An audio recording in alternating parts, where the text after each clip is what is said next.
May nag-message sa amin sa TikTok asking if nag-a-accept kami ng same industry business which is coffee shop para sa aming franchise mentoring program. So yes, nag-a-accept kami kaya ito nangyari na yung first session namin ng mentoring program on how to franchise their business. Sila nga pala yung owner ng Just Woke Up Coffee Bar, si Jamie and Red. And then ilang weeks lang nag-set na kami for our second session and after nito, doon na nila na plan na itayo na yung second branch nila which is yung biggest branch sa Plaridel, Bulacan.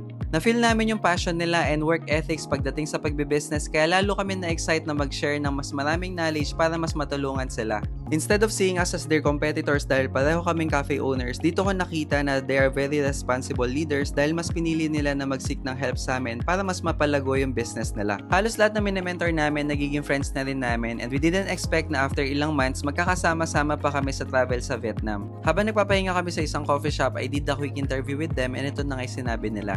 Yung pinaka natutunan talaga namin dun sa session na ginawa namin with Sir Patrick and Ma'am Chin is talagang lumakas yung loob namin na mag-take ng risk.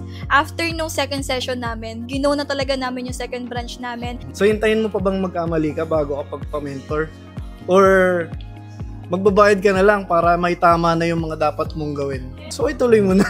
Kaya kung marami na rin nagtatanong sa'yo kung pwede nilang i-franchise yung business mo pero hindi ka maka-oo dahil hindi mo pa alam kung paano makakapag-umpisa, message mo lang ako para makapag-schedule na tayo ng first session mo.